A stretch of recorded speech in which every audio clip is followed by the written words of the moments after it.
आपल्या गुरुचे तर चरण धरायला भेटून राहिले.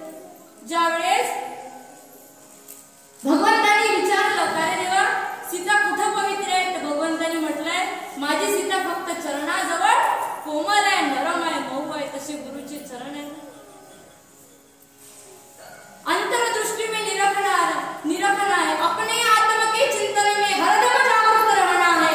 ओम सोहम श्वास से अपने अंतरदृष्टि निरखना है. तसं गुरुला निरखना, गुरुचे दोष पाहण्याचा अधिकार नाही.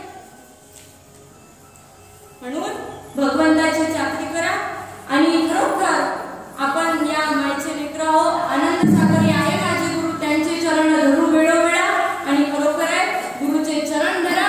बळकट जीवनाची जाईल पटपट. खरोखर आहे गुरु महाराजांचं चरण. आणि माहिती आहे ज्यावेळेस राम जन्माला आले ना त्यावेळेस माणसाचं काय होईल हे आधीच लिखित आहे. म्हणून जसं जसं आधीच लिखित आहे ते चुकत नाही. चुकली या वर्म मोठी मोठी फेरा. जर वर्म चुकला तर एवढा, कारण अशी माया अनिवार परवस्तूचा न पडपार नेत्री भ्रांतीची पुर सर्व दिसत. माया कशी आहे, विखार आहे, ती जाऊ देत नाही, भक्तीमध्ये ओढू देत नाही, भक्तीचा सागर ती लुटू देत नाही. म्हणून आपल्याला या भक्तीच्या सागरात आनंदाने या आनंद दत्त महापूजा करायची आहे. आणि आज गुरुवारी आम्याजी महाराज यांची पुण्यतिथी आणि त्या पुण्यतिथी निमित्त ही आनंद दत्त महापूजा आणि प्रत्येक क्षणोक्षणी आपण या आनंद दत्त महापूजेचा आनंद घ्यावा. आणि आपल्या ठिकाणी जो मतभेद आहे तो एका ठिकाणी विस्कळीत न होऊ देता गुरुचं चरण मंदिरात गेलो ना तर त्या मंदिरातलंच दिसलं पाहिजे.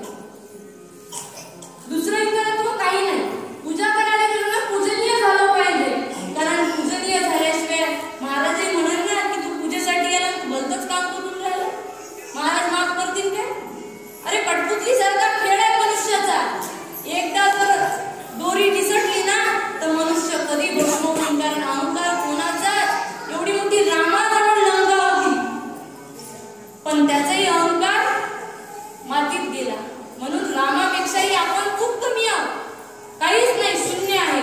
शून्यालाही किंमत आहे, त्याच्यापेक्षा नीच आहोत. कारण एकावर जर शून्य वाढवलं तर 10 होते, 10वर जर अजून शून्य वाढवलं तर 100 होते. त्याच्याही पेक्षा मनुष्य एवढा नीच आहे. पण नाही, नारी